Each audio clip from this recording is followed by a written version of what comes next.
बाद मिलेंगे। हाँ, बाद मिलेंगे।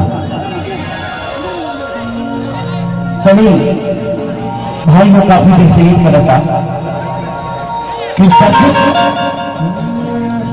सज के सबर के सब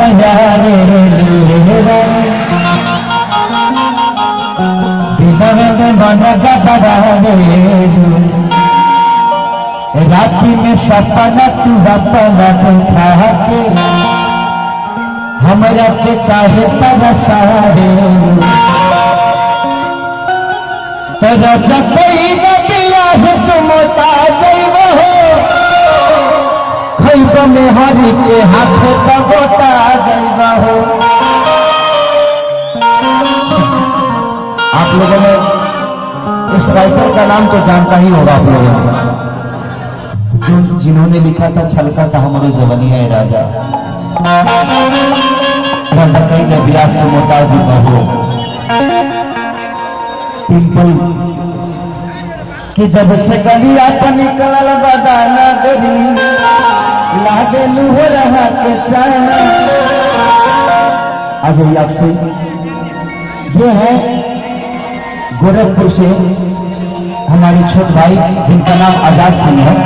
एक जोरदार ताली बजा दीजिए। इन्होंने लिखा था रजा बियाह के मोहताजी बहो छलका था हमरो जवनिया राजा रहा के चाना।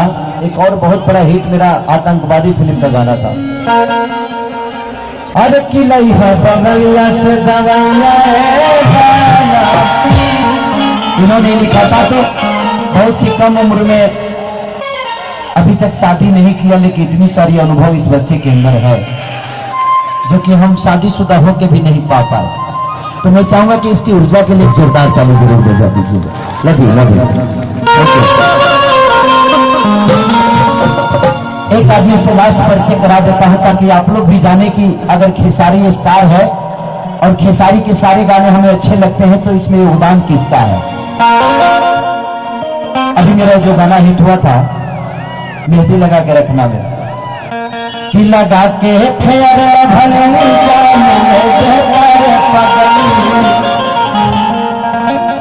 इनका नाम है आइए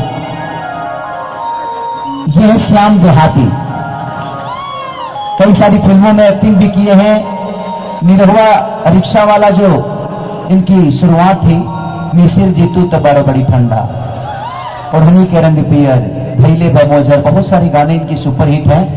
और तत्काल जो हिट है वो आप सबके बीच में है जो मेरा लगा के फिर लवली जान ले बेकार एक बदल इनका ही लिखा वो गाना था कि जाने कोई नहीं हो जाना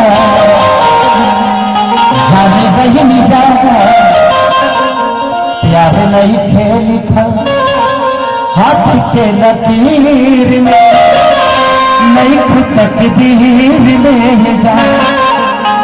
श्याम जी के लिए जोरदार ताली आप लोग बजाइए ताकि आप सबकी ताली ही उनके लिए ऊर्जा पैदा करता है। लवी भाई अब हम जो लिखले बनी तब सुन बोलो कि तोहरा संगे की चावल फोट फाड़ दे सही आई बारात पिता डोली में गोली मार दे। हम राइटर ना है कबो कबो लिख दिले लेकिन पूरा गाना पवन पांडे जी बिहार से लिख के भेजले रहने का गौले रहने हमें लेकिन भाई लोग क्या देखते नहीं कहाँ वालों का वो उतार लोग बोला बस सिस्टम बोला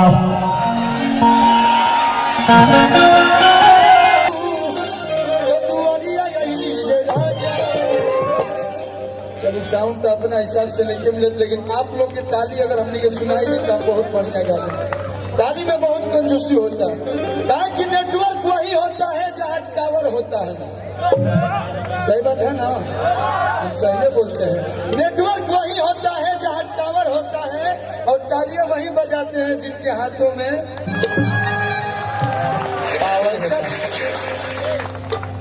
ऐसा ताली बजना चाहिए कि ये शेरे पंजाब महीना या अंधेरे या मलार महीना पूरा बॉम्बे में गुज जाओगे कोई संकल्प सभा हो रहा और सब लोग उपस्थित होगा।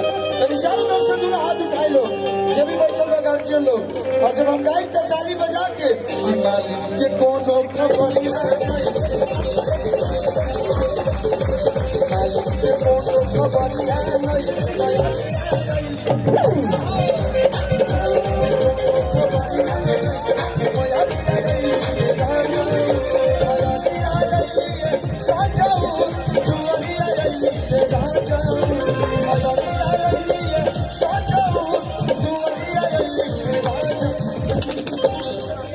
रउआ लोग मेहरारू के क्रिया खा के आइल लोग कलुआ जब गाई तो दोनों हाथ से डाल के रहे खिसिया निकल ना। हम 5 बजे आ गए नहीं, हमारी एंट्री बाद में रहा तो हम का खिसिया मत हल्का फुल्का ताली बजा के कि मालिक के कोनो खबरिया ये साउंड से बेसी आप लोग के ताली सुनाए के चाहिए। मालिक के कोनो खबरिया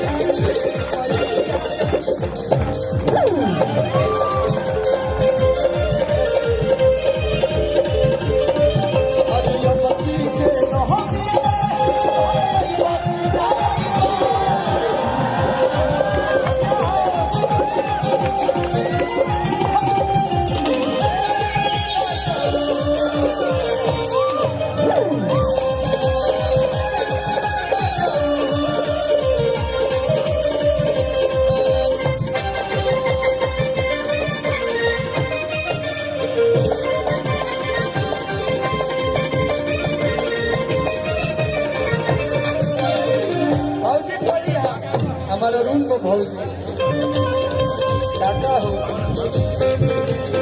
कि कोनो तैयारी नहीं थे हमारी आ गई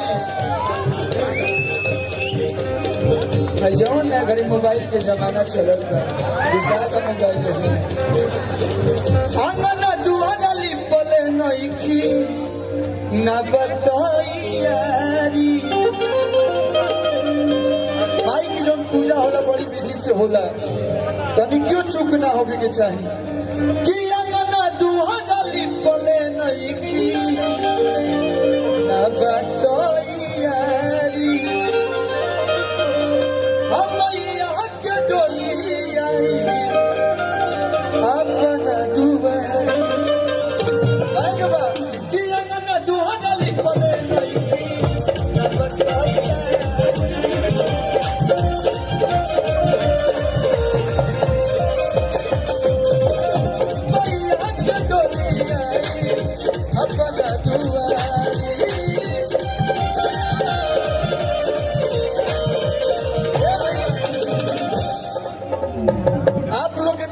डांस करके मन करता कदी भैया।